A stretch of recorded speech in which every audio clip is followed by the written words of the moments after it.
I'm in good Boom, health. chakalaka, boom. What's up, Charles?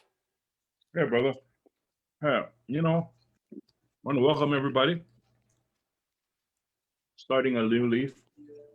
I'm eating this kind of stuff now. Good. Take out the chocolate. No, my luck when I grab a hardly the chocolate for some reason. Like you notice that not to change the subject, but tires. Do you know that tires are actually alive tires? And I'll tell you the reason why. If you go to a junkyard, they bury the tires. Over time, the tires come to the surface. You know that. Ah, So I say tires get a life of its own. Hard for sink tires in the ground. It'll come up to the surface for some reason. But anyway, when I reach for a handful of these things, I get almonds, nuts, raisins, dried prunes, all kinds of stuff. And for some reason, the M&Ms eludes me. And I can see from right here, it's all gathering on the bottom. So maybe that's the pot of gold at the end of the rainbow when I'm done. no, no, no, no. That's the pot you give to Steph or you give to me. You don't eat that stuff, man. Yep, I'm gonna save it for you, brother. When I see you Right. on Saturday, the big event on Saturday. Oh yeah, yeah, yeah. That's gonna be solid, man. That's gonna be solid. We'll talk Yep. about that a little bit later tonight. It seems like it's been a while since we've been on. I'm Mhm. not sure why. We were just Yep. on Friday. We had an awesome show on Friday. I gotta tell you, Charlie. Yep. I was kind of inspired. I wish, I wish we had more time. I wish we had a bigger house. I wish we could help. Right now with Patsy's schedule, my schedule. I mean, it's so difficult. I wish we were able to foster parent some of these kids that need parents. I really do. Um, and Yep. Patsy said when she retires, hopefully soon, she's eligible. She can retire if she wants to. That she's going to. She is going to become a licensed foster parent. So I'm stoked with Right. that. And that wasn't. I mean, she was already talking about that before the show, but I think the show really uh, showed us the need and that the support and the training is all there. So I hope that some of our viewers were able to make contact and hopefully sign up for the training. Hey, pops, my dad's on as he is every night. Love you, Dad. Yep. There he And is. yeah, There.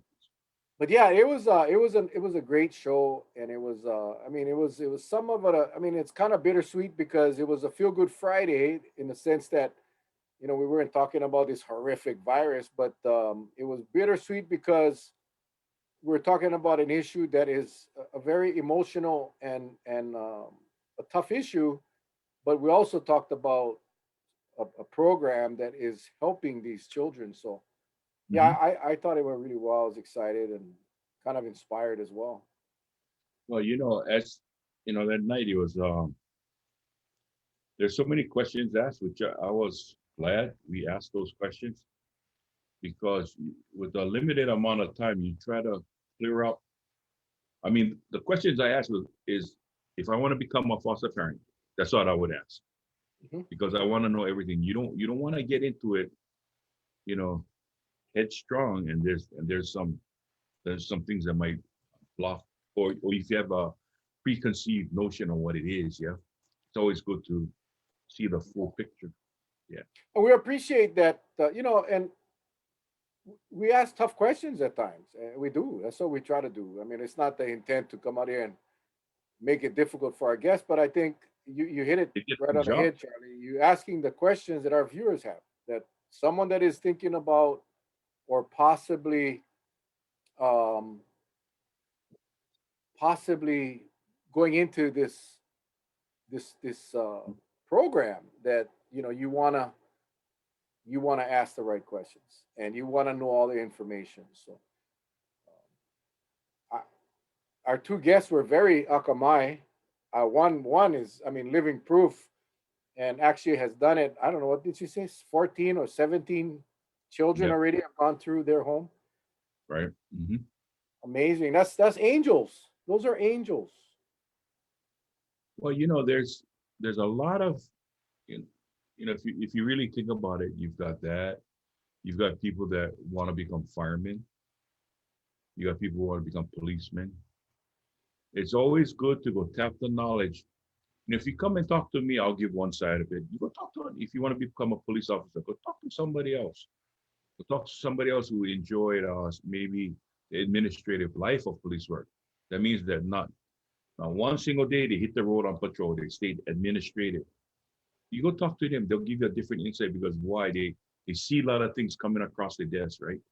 And they can almost piece together how the shift is going, and how the different personalities of officers, and give a prospective candidate that outlook that you know because so many times police and fire and those kind of professions get all these stereotypes, right?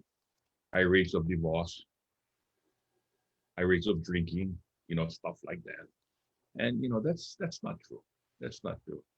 It's all dependent upon the person as far as how well they can handle the pressure. So they should talk about pressure. What kind of pressures would you undergo, on a day-to-day basis? And how do you let go of some of these things that you don't want to take home to your family? How do you let it go?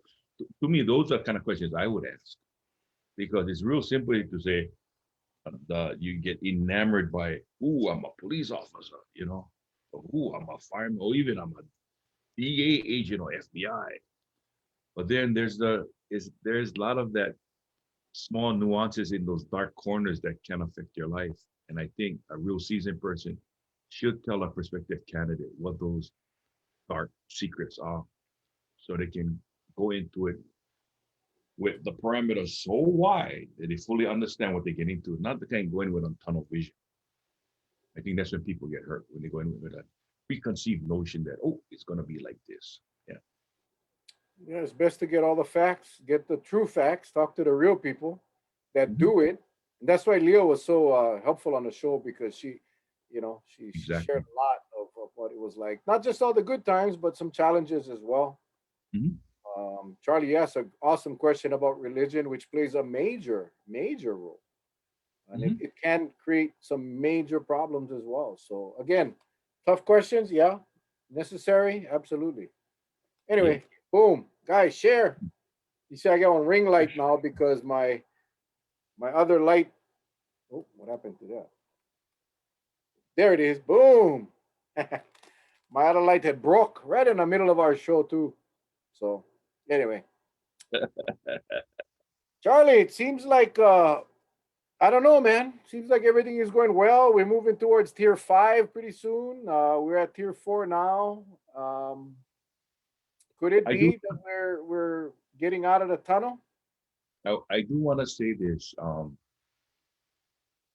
There was an incident reported on the island of Maui, and it was in I believe Hawaii Couple Breakers, quarantine couple breakers had showcased about that individual getting beat up by those people. And I did comment to some people, yeah, he was prevented from doing it. It's something sounded strange why police wouldn't, but in digging into it a little bit more, I mean, there was more to it than what was there. And that's what I was telling people, hold on. I mean, yeah, it seems like just because a guy is all bust up, he should have the right to press charges. But I said, even bloody people start fights too, right? So you really got to watch and see. And I think there was some information that came out that I'm not privy to, but just making small talk with people familiar with that case. Um, there are other factors, and I hope it clears everything up. But you're absolutely right. We're seems like we're going to tier 5. Okay, but I think everything that happens from this point on, this is just Uncle Charlie speaking for Uncle Charlie right now. I'm not trying to convince anybody else out there. When we first started, everything was full throttle, right? Pedal to the metal. We was jamming with COVID. because we had a lot of information to work with. I think we pretty much flushed everything out. The only unknown variable right now that we still haven't gotten a full grasp upon it is because we still have fully vaccinated individuals getting the virus, which wasn't supposed to be the way it was first touted when it first came out. And you hit the nail on the head, Mel. You said the variants, the variants. We talked about it, we skimmed over it, and then we let it go. And basically, our officials are real hot and heavy about opening up the state. Granted, they're looking at the economic engine, but I still think they're missing one piece of the puzzle. And that is, I think now, if they want to do that, they should tell HTA, hey, start working with all these businesses that cater to, the traveler. Talk to them about how they're going to handle things now. Because as you can see, there's a lot of tension going on, more than from before. And I think more people can get hurt. And that's what we're trying to prevent right now. And it's coming up. We look at somebody covered the signs of our graduates, right? You look at the comments alone. And I want to thank Brother Dwayne Cavallo for going there, taking that thing that's blocking the graduate side. I know there's some words, he said some words were exchanged, but glad nothing happened. We wrote it up, gave it back to them. Again, we've got to know how to deal with this new norm. And that is there will be some people. In fact, a good viewer of ours, I'm going to mention her name, Amy. Okay. Uh, she's always on our show. She was approached by an individual. She was loading her car. And she put it in Facebook. She was loading her car, and an individual went up to her and says, hey, it's okay for you to take off your mask. She said, no, I'm leaving my mask on. So she wrote to me, and I told her, good, you left your mask. You remember when HIV first came out and how some people were just for the heck of it spitting on other people? Just imagine now somebody tell you to take off your mask because no more mask mandate. You take off your mask and a person spits on you. Now, if you feel safe, leave your mask on. If you feel safe, leave your mask on. Oh yeah, I had a class today at KCC for work, and the policy at the school that masks, if you're as long as you're on the college campus, your mask will be on. Bro, that's tough. With nine, we started at 9, we ended at 4:30. Mhm. Brother, I was about ready to rip that mask off, and it's not easy. But I'm real happy that this at least the college uh, is serious about that, and they know the dangers are still present. Mhm. You mentioned earlier about the HTA. I don't think we're going to see anything different, and this is just me now talking. I don't think we're going to see anything different from the HTA as it relates to the um, uh, managing tourism aspect. I think that was, That's a far gone conclusion. that was the dog and pony show to earn some trust from the public. Yeah. But this is an awesome opportunity for us to manage tourism. That went out the window. It's like, and I speak for myself. I'm not speaking for anybody else, but I almost positive 95% of you are the same way. November, December, we start talking and thinking about our New Year's resolution. And we're telling everybody, hey, January, I'm going to the gym. January, I'm going to start dieting. January, I'm going to start exercising. Because it's down the road. It's so easy to make that kind of commitments. Yeah, yeah, yeah. And then January come, you get the New Year's Eve party and you eat more than you should. January 1st, you feel like crap, so you got to eat the soup or whatever. And then you never, ever, ever, ever, ever start the diet or go to the gym. And if you do, it's only for a very little while. because you see, that's human nature, right? So that's what happened. Yeah, the dog and pony show was there, assuring everybody that we're going to have this opportunity. There is a silver lining in this cloud. And then now, throw all that out the window. We want to open up as fast as we can. We want to bring the tourists back. We forgot about managing. I don't want to hear this crap about they're working on it. Mr. DeFries was on our show, HTA president, telling us that they had a plan. There is no plan. There is no plan. The plan is work with the airlines to lower your rates, get as many people here so they can drop their money. And there's some talk about, oh, we want the right kind of tourists, the kind that going. How the hell are you gonna control that? How Well, are let you me. control who comes and who doesn't come? You put a $298 round trip ticket in front of anybody, they come into Hawaii. And then the state is assuring everybody we're the safest place on the planet. There is no management of tourism. There is no management. And so that's the frustration, Charlie. So I just wanted to make that comment about the HTA that there is absolutely no intention by our Yeah. state to manage tourism. They want to get them all back here as soon as can, and I understand for the economic part, but I This is just where, feel this is to me feel where screwed up. everything went awry. Okay. If I was the LG and I want to open up, I would be applauding him if he made the effort to go touch every single entity involved in welcoming that potential traveler, right?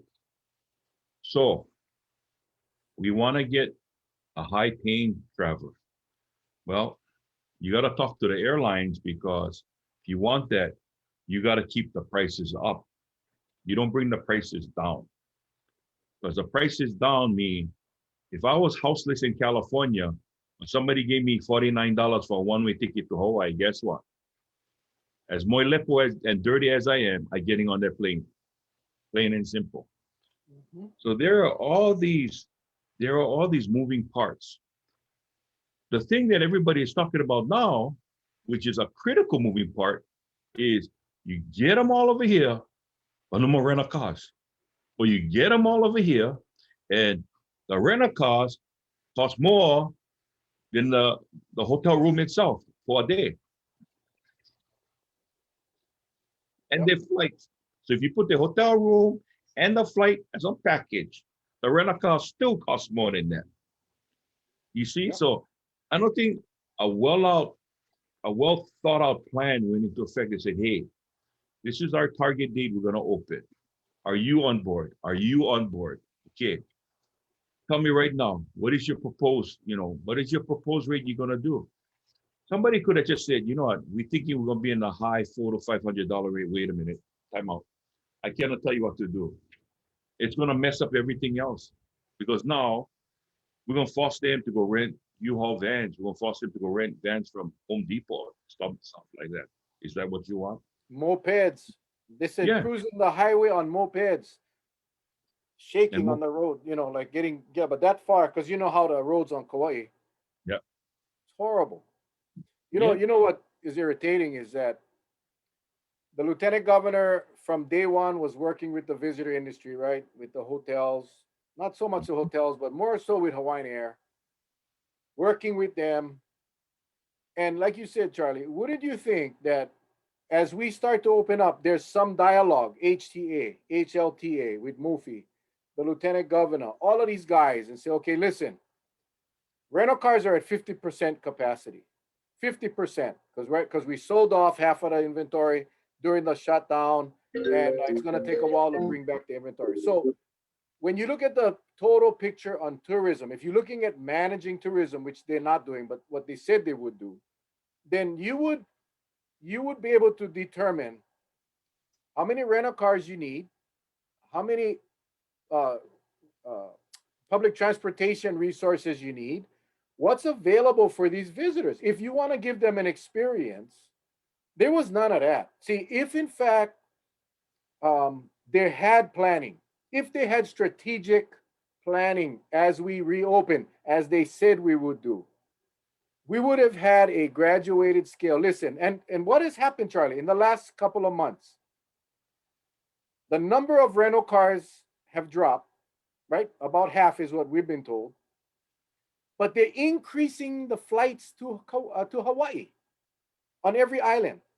The airlines is not thinking about the needs of their visitors because they don't care. They provide the seat for these people to get to Hawaii. Once they get off the plane, it's not their kuleana. Well, it is their kuleana if we truly have a strategic visitor plan, right? Because where does that person go? I see them, Charlie. I see them walking on Kapule Highway with their luggage, Mhm.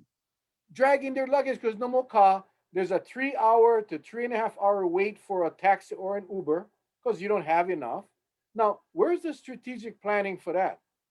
Where was the lieutenant governor when he was coordinating all of this to say, hey, airlines, maybe you guys should wait about 3 to 4 months until we can accommodate our visitors with transportation, whether it's buses or whatever, and then we'll start opening up more airline seats to the state. Nah, nah, nah, it wasn't none of that.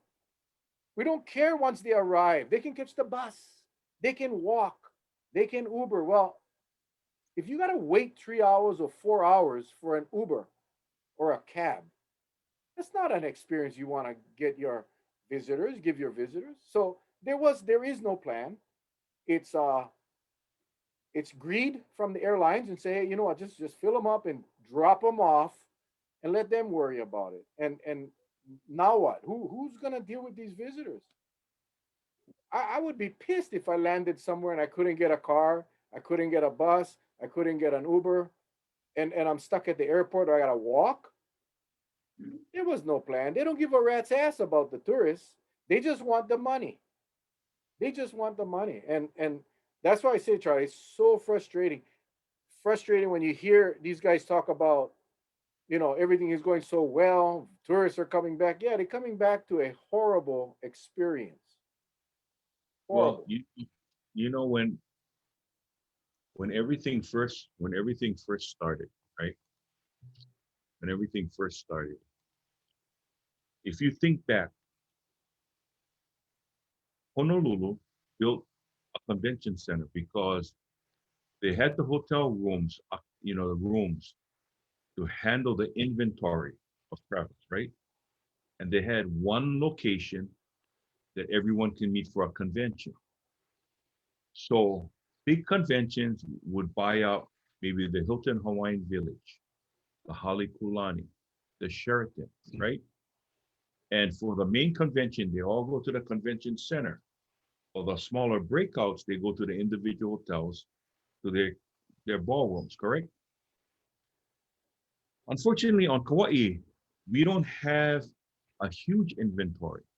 Probably you have the Grand Hyatt is probably the largest, right?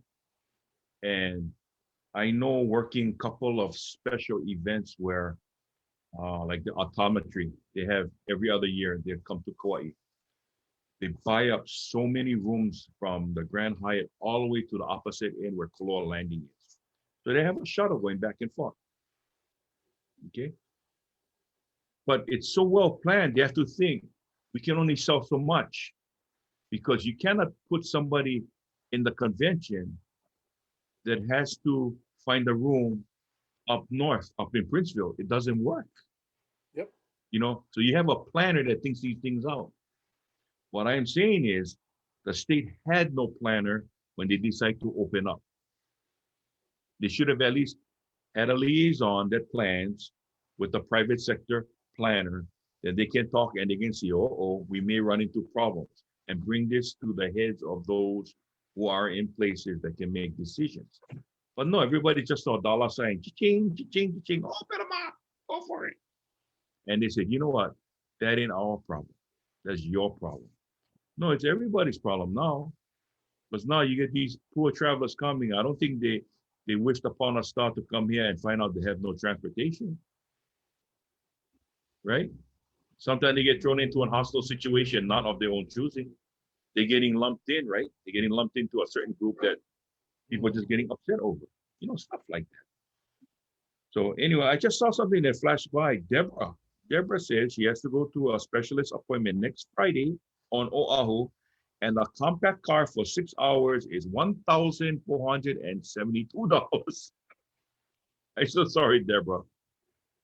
I so sorry. Hire a cab, or at least Honolulu has OTS, the transit. They got those buses, and they go past the airport. But no way, not $1,400 for 6 hours. Forget it. I don't understand why the state isn't jumping on that. That's gouging. That's price gouging. I don't care if your inventory, there's a limit. I remember after the hurricane, they went hard on the gouging, on the price gouging on rice Mhm. and ice and so forth. I cannot imagine how the state can sit back and allow these rental car companies to do that. I mean, it's insane. The other thing that they're doing, and I know this for a fact because I've had two complaints already, is that they have confirmed the car reservation. Confirmed, And they and would they sell it arrive behind. and no more car. Mhm. Now, I mean, to me, if you have a confirmation, I know, the fine print is the fine print. They always say, right, in the legal world, the large print give it and the fine print take it away. So I understand they probably have that right, because if they didn't, they wouldn't be doing it. But I think at some point the state, the DCCA needs to step in and say, isn't that somewhat of a deceptive practice that when I come to Hawaii 5,000 to 6,000 miles away from my home and you told me I have a car, I put my credit card on your online reservation, I have a confirmation number, and then I arrive and you tell me, sorry, we don't have a car? Nah, man, that's not right. And again, my comments are not against the employees of rental car companies, employees of hotels, employees of airlines. It's the whole thing. You put it all together, and it's not right. We weren't ready to open up. And when I say we, I'm talking about this state. We weren't ready to open up at the level we were. We don't have accommodations for these people as in the way of transportation. So to allow them to come here and be without transportation, that's just not right. Whether it's legal or not, just because it's legal doesn't make it right. What happened to the aloha spirit? What happened to the aloha spirit that we support? That's why we're here, right? And that's the frustration. That's the frustration. Let me ask you, you went through Hurricane Iniki. Well, I'm sorry. You went through Hurricane Iniki, right? Oh yeah. Hurricane Eva and all those other hurricanes. And when it was time to rebuild, I know I've heard it said before that there were some that they jacked up prices on building materials by more than 200% during that time, right? Mm-hmm. And so they enforced on the price gouging that time. What's Yeah. so different about rent-a-cars? you know, Because we're not only talking about trans-Pacific travelers. There's some locals on another island coming to Kauai that want to rent cars too. yeah, yeah. It's. I remember a month or two ago when the state came out and said that they were gonna start looking into that, and nothing happened. I think people got to understand this, and this is the reality of life. And if I offend anybody, I apologize. But the lobby, the visitor industry lobby, is very, very strong on elected officials. They are. I know this from experience that they are very, very powerful. Um, you try go raise when we had the lockdowns, when we had you try go raise the price of toilet paper as a store owner, they would be all on you. You any other small business in our state that would take the opportunity to rip people off because they can would be stopped by the state. They would. I've seen it after the hurricane.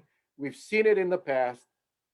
when we had the remember when we had the whole thing about the barges and the when we were faced with a possible shortage of necessities, the state was there to make sure no one would gouge.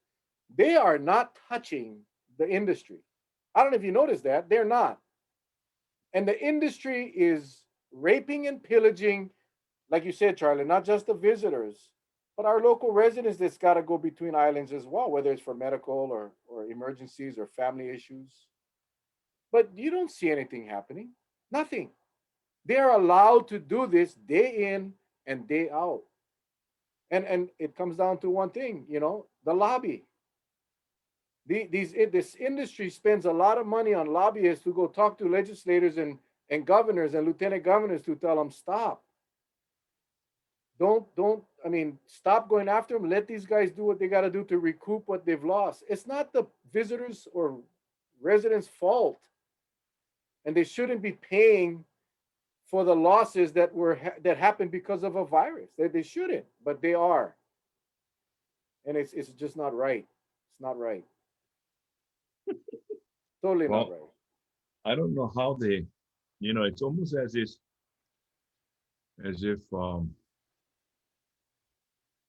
the airlines could have done that. They say, we're gonna make up for losses. Therefore, a trip from Oahu to Hawaii is $1,500 per person one way. They could have done that. They didn't. Yeah. But I know they collect their funds elsewhere, baggage fees, and they suspend. I believe they suspended that during this pandemic. But it just, I guess my point starting this whole conversation was to look at and target in on the fact that when you're going to do something, right? It's like when they're going to bring in all new ships, cruise ships, as an example. There has to be some modification at the piers to handle that new gangway that will bring people off the ships, right? They have to. So, what do you do if they don't have that gangway? You have people climbing down those rope ladders that you see coming up the side. No, you make accommodations. Just like they retrofitted all these piers when they thought the super ferry was going to happen, right? You look at Oahu, they had these paved ramps that just was ready to go up. So when the super ferry came in, it met them. It was a permanent fixture. You look at some of those areas around the state that had that because everybody was on board what needed to be done when it was ready to rock and roll. I'm just saying that when we started to rock and roll with this, there are a lot of moving parts, but guess what? Only a few was invited to the rodeo. The rest was right on, keep on riding on, and you will find out later that get some things missing right now. That's what happened. That's what. Yeah. If the visitors were aware that there would be no transportation, or if they were aware that the prices of rental cars was 7, 8, 900 a day or whatever the hell these guys are charging, and they still chose to come, that's one thing, right? But when these guys are showing up expecting to get a car and they don't get a car and they can't get a cab and they can't get an Uber or a Lyft, to me that's deceptive. And I think that, I mean, I don't know, I would file a claim. I can guarantee you, you kind of ruin your vacation, and it makes people angry when that happens.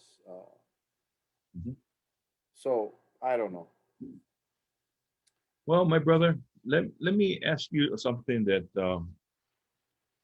is near and dear to our hearts. Is with all these vaccines that are going on in today's news, they said that we have just more vaccines than arms to put them in. The supply is there. We got oversupply. But I don't know if you just saw the recent news about in some states they have lotteries. They have lotteries. In one state, they gave away $5 million to five individuals if they went and got the vaccine. and they can show that they had two vaccinations or one, wherever the place where there was a J&J, Pfizer, or Moderna, and they had five separate winners. So talk about being creative, huh? Well, To let get me people just so vaccinated. you know, we talk about the yin and the yang, right, Charlie? Yep. I had this queued up because I did want to talk about this because I Hawaii poised to join a growing list of states offering incentives for people to get vaccinated. So we are looking at now go out and find, and right here it says right here. Again, the lieutenant governor says we have 2 million shots to get all the way there. So these last 500,000 doses are going to be a little more difficult. So what the state is doing is they're going out and asking businesses and companies to donate prizes for to incite people to go get the vaccine. Now, this here is kind of what caught my eye. The lieutenant governor says, my team is going to reach out to some hotels over in Vegas and see if they'd be willing to offer some nights over on the ninth island. I guess, you know, Charlie, when the vaccine first came out and many people were hesitant, many people were afraid, many people, because the importance of getting the vaccine was worth the risk, and not so much for themselves. Remember, this is before they came out and started to talk about travel and you can travel without one test. No, this was the whole purpose of getting a vaccine was to protect yourself and to protect others. And there were many people, Charlie, you included, that was there some concern about some side effects? So we didn't really know, but there were a lot of people, especially our kupuna, that went out and got their vaccines.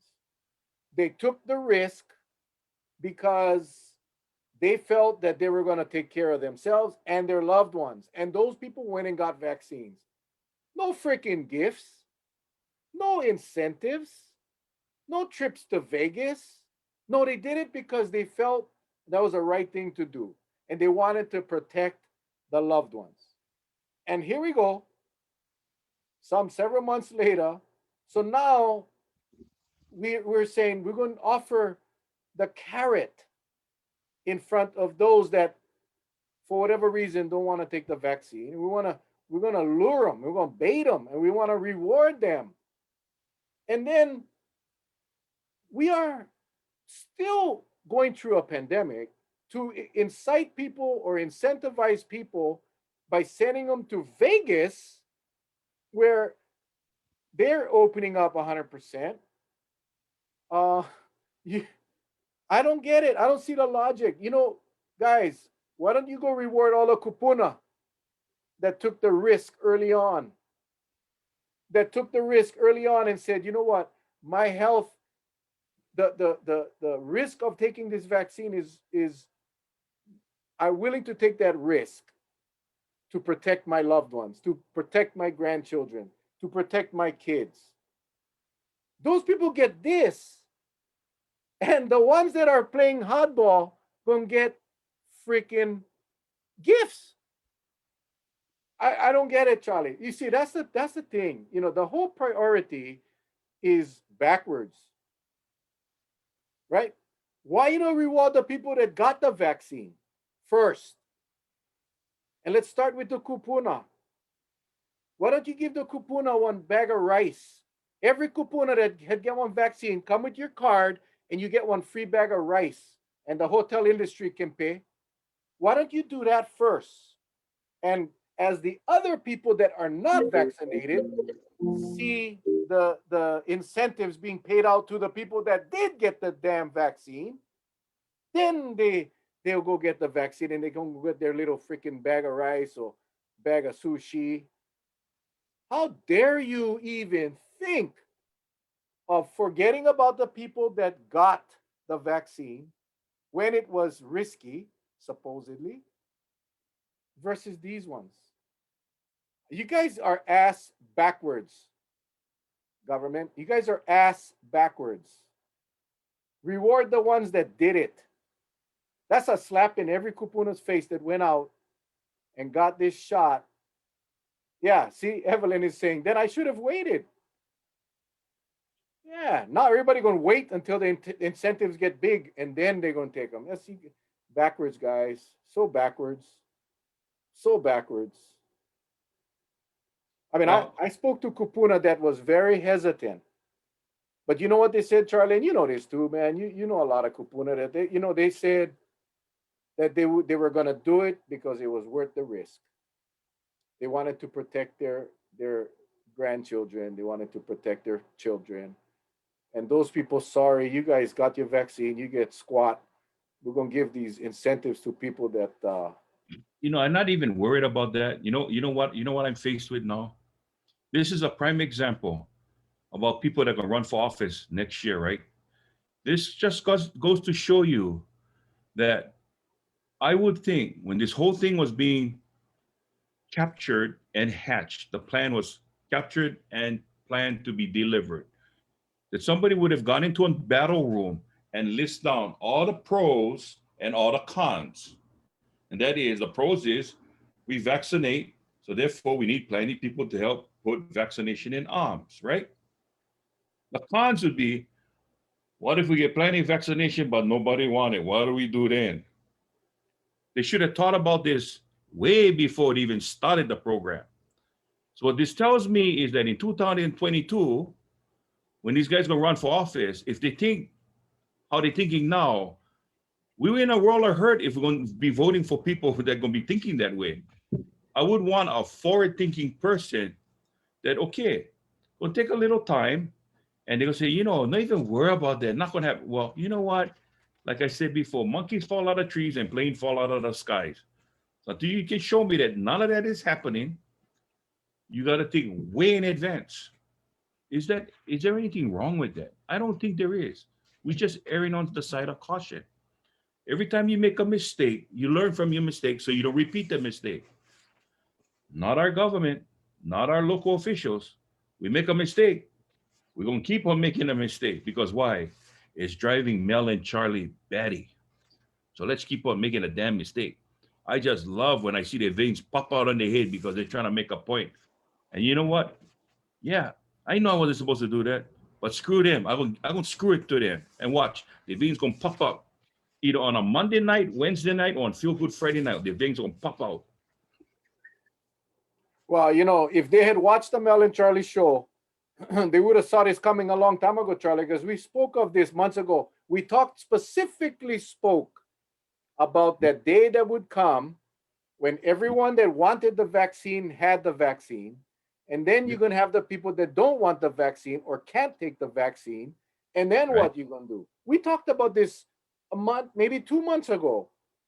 And we're on track to reaching herd immunity. And they know we're not going to get there. You heard Dr. Murtaza talk to us the other night. And listen, I agree with him. He said, even if we don't reach herd immunity, if enough people are vaccinated, we're going to limit the number of serious illness and death. That's what we want. But don't talk about something that's not going to happen and pretend like we're going to be at herd immunity, because we may never get there by definition. But if we can have enough people vaccinated, then we'll be okay. Right. Dr. Miskovich just said, aloha, Mel and Charlie. I propose that if you haven't been vaccinated by the end of October, then your health insurance rates should increase by 50%. I see. I wouldn't put it past anybody. I think, again, I wish the emphasis and the emphasis on getting the vaccine was based on the need and the safety or the preventive benefits of getting the vaccine rather than you're gonna get one gift. I think we should have focused on like Dr. Murtaza. We've had some guys on the show that really spoke of the benefits. and how the vaccine works. And I think if they had put that statement out instead of, if you get your vaccine, you can fly without getting one test. Or if you get the vaccine, you don't need tests or you don't need quarantine. Excuse me, we never spend all that time creating one vaccine so we could travel. No, we created the vaccine to get rid of the virus, or to reach this immunity stage where we wouldn't have to be worried about the virus. That is why we have a vaccine. We don't have a vaccine so you can get a free trip to Vegas, or you can go travel inner island with your card. That's not what the vaccine is for, but that's what our state is doing. The state's whole focus on getting the vaccine is about incentives. It's about, they haven't spoke about, they did in the beginning. In the beginning, that's what they did. And then all of a sudden it went, when the saliva started coming out about tourism, then all of a sudden, that's what we got to figure out, a way that if we can make it convenient for people to travel. Even back then when the CDC was saying travel really wasn't recommended, we still was working on how we can get the travelers to travel. And what a brilliant way, an incentive to say, hey, if you get your vaccine, then you don't need tests or quarantine. How about if you get your vaccine, you can protect yourself from getting sick and dying? That's where to me, that's where the emphasis should be. Not on your, now we're gonna get gifts, benefits, incentives. You know what? I tell you right now, I like talking about these kind of things, but my gut is getting very upset right now because this is what we should do. For those of you who don't take the flu vaccine, okay, every year you take the flu vaccine, the state should give you some kind of incentive to get the flu vaccine. Maybe they give you some tickets to go to Vegas for the flu vaccine, Yeah. so you don't pass around the flu. Or the state should give you some kind of incentives for, if you wanted to wear a mask, right? The state should have just said, hey, no go by this honor system, right? Because there's no honor in dummies, put it that way. You want to go by this honor system, fine. But if you want 100% compliance of wearing a mask, say for every man, woman, and child that wears a mask, that drives by Kalakaua Avenue at this time, on the other end of Kalakaua Avenue, we're going to have an envelope for you at $100. See how many people come with masks. If you want everybody to wear masks, plain and simple. That's why this thing is getting to the point that every program that started always going to go on catch. It's like the old saying, okay, if I do that, what's in it for me? That's not going to happen, right? What's in it for me? It's just like this unemployment with all these government checks that came to everybody. And I was sharing this with somebody the other night. I had one guy, he was interviewed, and they asked him about going back to work. And this guy was a middle age. He looked like he was in his 50s or maybe older, like around my age in the 60s. Anyway, he says, if I'm getting this money from the government, okay, my unemployment, I'm getting this much, and it's more than what I was making. Why should I go back to work? Pal, you that stupid enough to say that on TV? To me, you're committing theft, you dummy. Why you even fess up? You getting more than what you was making? What a low. A dummy with a capital D. People like you, I wait when this whole thing. Send them to the AG's offices. Hey, pal, he was getting overpaid. That's the one you go after right now. What a I'm sure knuckle they. brain. I'm sure they did. I'm sure they Yep. did. What a knuckle brain. We're gonna wrap up the show with some good news, or good things. But I wanted to say, Gladys, you right. Gladys said this week a friend commented that he thinks it is bad to constantly show people being poked with a needle. It's so weird. If you watch the mainland news, they blur out the needle. You notice. You watch the Hawaii news, they show the needle going right in a people's arm. Now you see, I told you my story. I don't like needles. I'm afraid of them. I hate them. Yeah. Look at Let me Charlie. show Look you at that. Charlie. This is what happened when a nurse cannot find you a good vein for draw blood. So they put them inside and they wiggle them back and forth until they think they got them. And then after they try suck blood out, they only got a little bit. They go, oh, we got to take them back out, and they wiggle them again. So not only one arm, they figure, okay, let's try the other side. So they do about two arms. Lucky thing, back when I was younger, lucky thing my hand never go whap, never get that auto reflex, for slap. But I said, you know what? It had to be done. I'm just a big teddy bear, the human pin cushion, whatever you want to call it. But yeah, that's what happened to me. I said, next time, sweetie, you get hard time taking blood, I give you permission. Knock me out and take them straight from my jugular and have all the blood you want. So yeah, so people I don't know about maybe now after all of that, my God, there are people like me, and I see Christy too. We don't like that stuff. So why you gotta keep showing the people getting poked with the needle? I mean, you can take the angle from not showing the needle going in the arm and seeing how they like one dart. Some of them, Charlie, some of them they bam like, whoa, my God, why you gotta do that? Why you gotta show that? Just show the person getting a shot. You don't need to show the needle going in the arm. That Brother, you know what I would do? This is me. You know how they get your arm and they squeeze them like that, right? yeah. They massage them. And I go, okay, here we go. Yeah, no, no, no, no, no. Yeah, yeah, yeah, yeah. Whoa, whoa, whoa. Yeah. I will do that for about 10, 15 minutes until the person faint. Once they faint, then I deliver a shot. Then when they wake up, see, it never hurt. See, I would be okay with that. I would like to faint before I get the shot. Jeez. Anyway, guys, we spoke a little bit about when we had Senator Kochi on about the UH men's volleyball national championship team. They went all the way. They won the championship. Yep, that deserves a round of applause. Um, Friday we have Coach Charlie Wade will be our guest on the show on Feel Good Friday, and he will be on to talk about that wonderful year that they had. And then Yep. on Saturday, they will be at the Puhi Park, the Grove Farm Park. Between there's the Sunshine Market that'll be going on, but between 10 and 11:30 on Saturday morning, Coach Wade and a bunch of his players will be there for picture taking, autographs. If you can, please stop by. But he'll be on our show Friday night. So please join us Friday night for Coach Charlie Wade. And then Saturday, Charlie and I will be, Charlie Iona, Uncle Charlie will be there with Charlie Wade, Coach Charlie Wade. Um, and we will be doing some lives from the park with the players and of course the coach and some fans, and we'll have a good time. But Friday night, an amazing season. Coach Wade is an amazing guy, and I cannot wait to have him on our show. It'll be fun. It'll be fun. Yep. I'm excited. And just to let you know, I saw this. Um, Mr. Warren Haruki from Grove Farm did put out a post about it. So if you're gonna show up, please, the mask mandate will be enforced because we want everyone to be safe.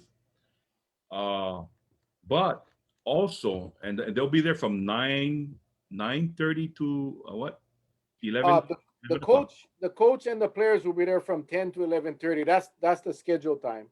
Okay. But the Sunshine Market will be open their normal time.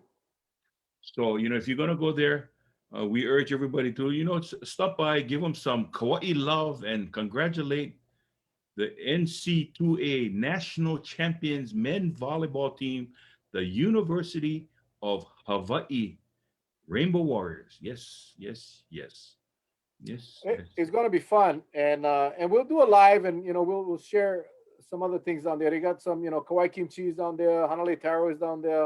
A lot of food, a lot of vegetables. It's a wonderful event that happens every Saturday, but it'll be more special this Saturday because of the coach and the players. I mean, I don't. I can't remember when we had the last national championship. It was quite a while ago, and Yeah, we and did. they did it About in a 10 years year ago. that was so challenging. It was such a challenging year with COVID and the social distancing and the protocols and all of that they had to deal with. So I'm kind of excited to hear the story. Well, 10 years ago, they had a national champion team come down um, from Oahu. They came to Kauai.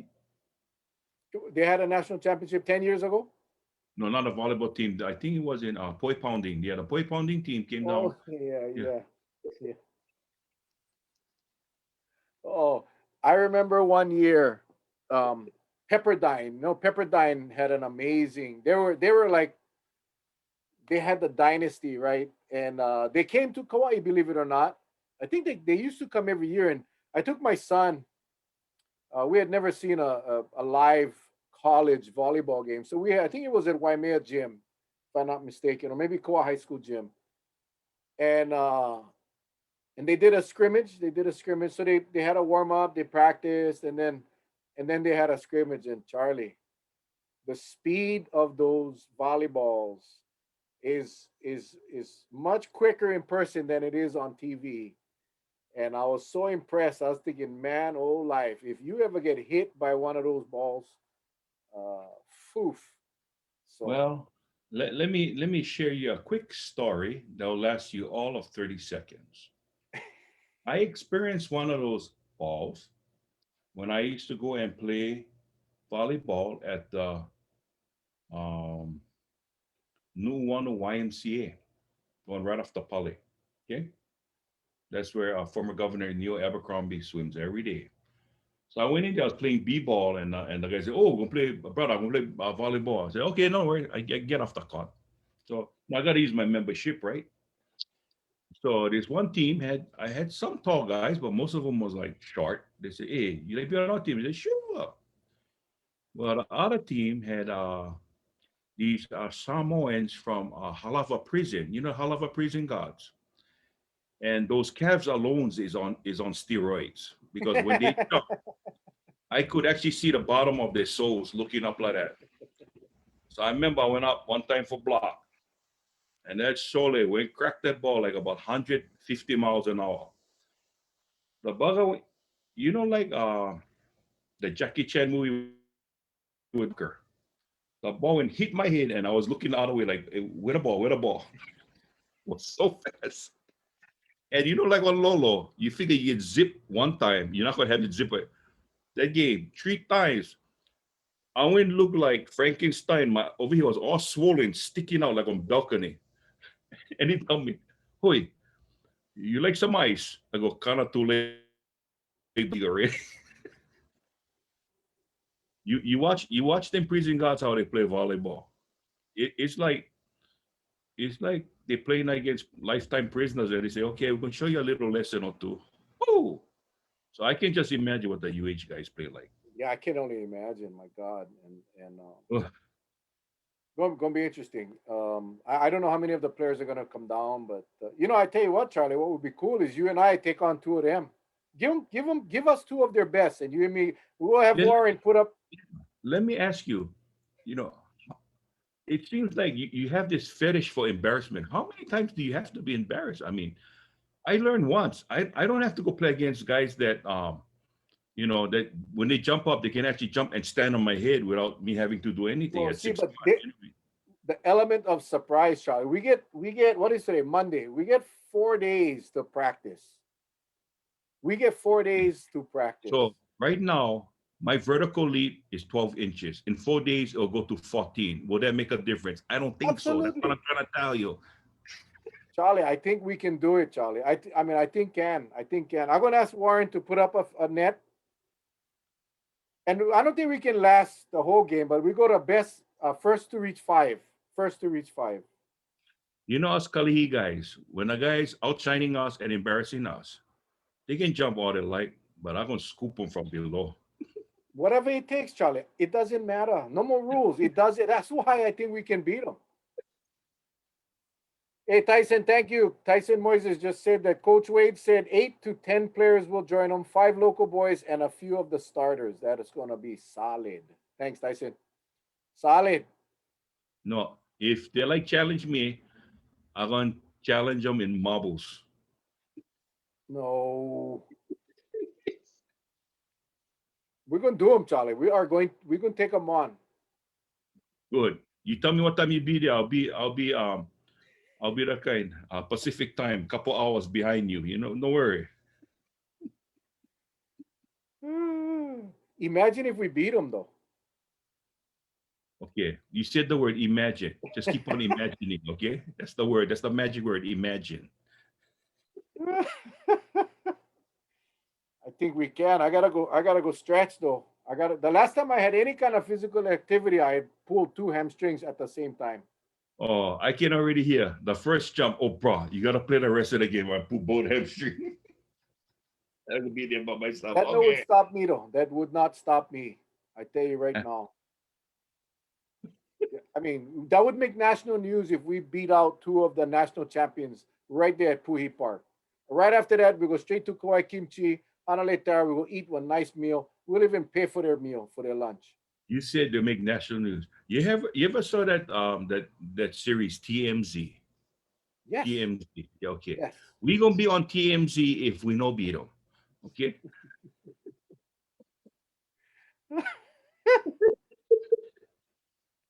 Well, don't be surprised if the net is set up and we gotta go. I tell you, we're gonna take them on.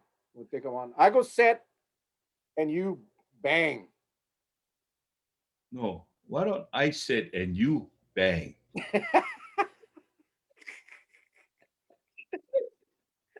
Oh God.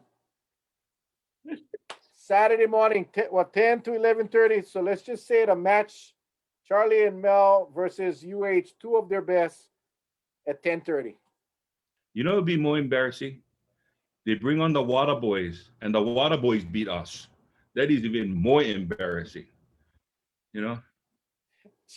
Ah, Jesse, Jesse. There's no faith by our viewers, Charlie. Jesse said, make sure the EMTs are available.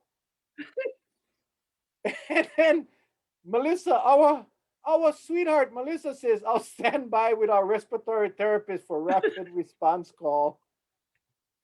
Oh my you know God. what?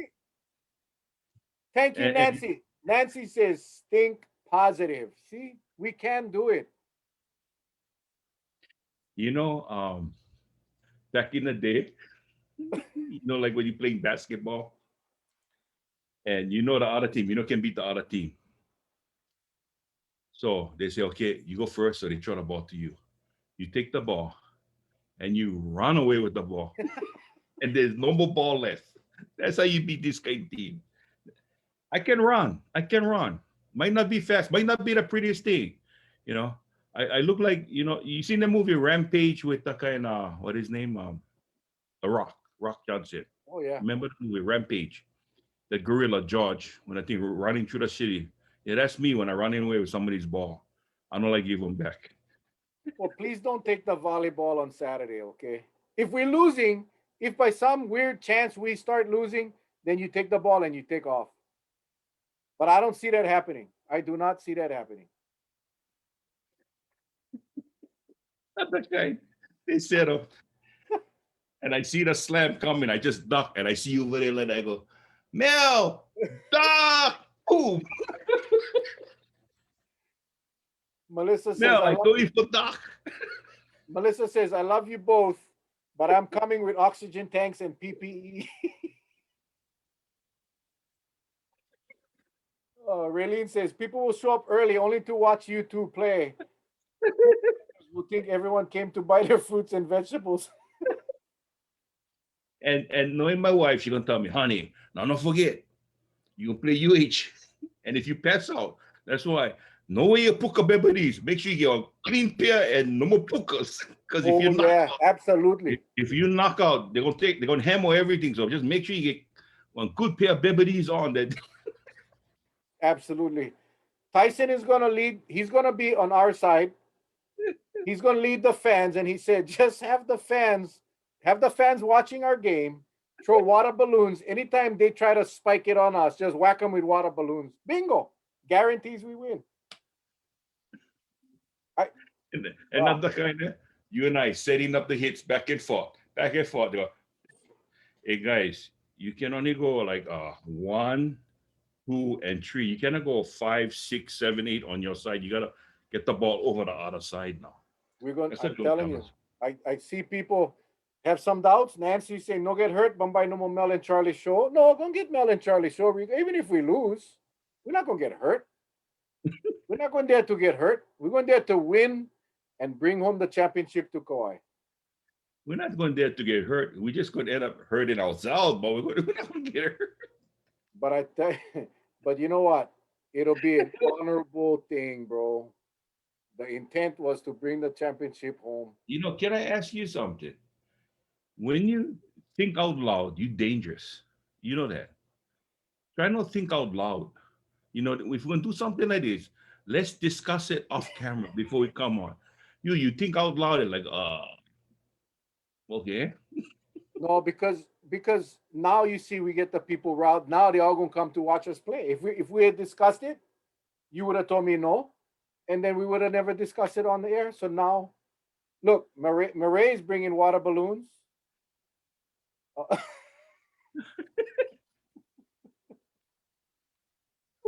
anyway,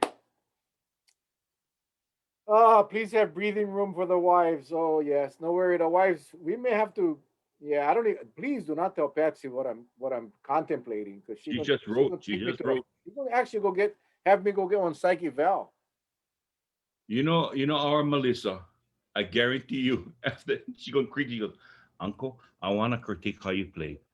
You look good out there, but when you jump, y- did your feet actually leave the ground? It didn't look like it left the ground. Well, we're going our net gonna be a little lower. Not gonna be the regulation. Gonna be a little lower so you can spike. Because I'll be setting, you'll be spiking, and Okay, brother.